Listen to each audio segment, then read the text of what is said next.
Eh bien, bonjour à tous, chers amateurs d'art, narcissistes, personnes photogéniques, dessinateurs curieux. Bienvenue dans cette nouvelle série de vidéos sur le portrait. Alors, dans cette vidéo, je vais faire un bref historique de l'histoire des portraits à travers les âges. Dans la seconde, je ferai une démonstration d'un portrait au pastel sec. Et dans la troisième, je ferai la finition et les détails. Alors, l'histoire du portrait, c'est pas un cours d'histoire de l'art que je vais faire, c'est juste pour que vous ayez une vision anthropologique de l'histoire du portrait. Pourquoi l'être humain aime se représenter en portrait ou jusqu'à aujourd'hui aime se prendre en photo. Alors, les premières représentations de portrait, c'était dans l'époque des hommes des cavernes. Ensuite, il y a eu des représentations qui ont été faites à l'époque des Égyptiens. Donc, eux n'utilisaient pas les effets de perspective. Ils peignaient les portraits, les corps sans de profil. Mais c'est eux qui ont parlé en premier de proportion. D'ailleurs, c'est de là que nous vient le canon égyptien. Donc, c'est le nombre de proportions dans un corps et dans un visage. Les premières représentations de portraits dessinés, c'était à l'époque de la Rome antique. C'était d'abord des icônes religieuses. On représentait des scènes religieuses, c'était un art sacré. Donc il y a des peintres encore comme Fra Angelico ou même beaucoup plus anciens. On représentait aussi dans toute l'Europe, jusqu'en Asie et jusque chez les Grecs pour représenter les personnes de pouvoir, les empereurs ou chefs de guerre. Au Moyen Âge, on commençait à peindre non seulement les rois ou les personnes importantes, mais aussi les hommes d'église, les nobles, les personnes qui voulaient se donner une certaine importance ou qui avaient de l'importance. Un peintre nommé Giotto a commencé à peindre des visages avec des effets plus de perspective. À l'époque de la Renaissance italienne, Florence, où il y avait des familles de mécènes qui commandaient énormément de portraits, on a vu émerger des peintres, des artistes comme Michel-Ange, Botticelli ou encore Leonardo da Vinci, qui eux peignaient avec la technique de glacis, donc c'est des couches transparentes les unes sur les autres.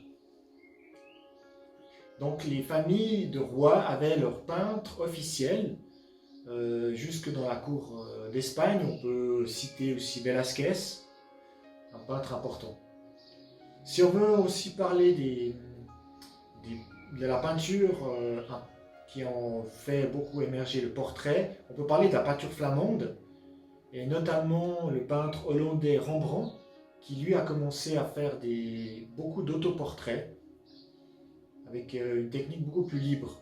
Mais c'est au 19e siècle, à l'époque des impressionnistes, que là on voit une certaine liberté dans le choix du sujet. Par exemple, on peignait plus les personnes importantes, mais on peignait monsieur, madame, tout le monde, ou on peignait la beauté des femmes, ou on peignait comme Manet, on voyait les coups de pinceau ou Monet, beaucoup plus libre, beaucoup plus dynamique, jusque à la même période au Van Gogh qui faisait déjà de l'expressionnisme.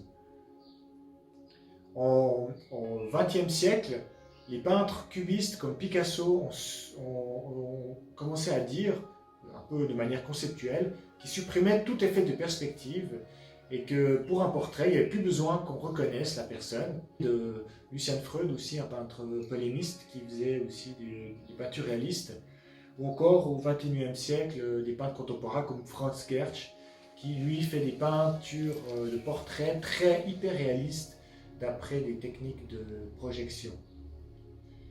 Les artistes urbains, comme Béline, on fait aussi des portraits en grand, hyper réalistes, et marque une forte continuité dans l'histoire des portraits.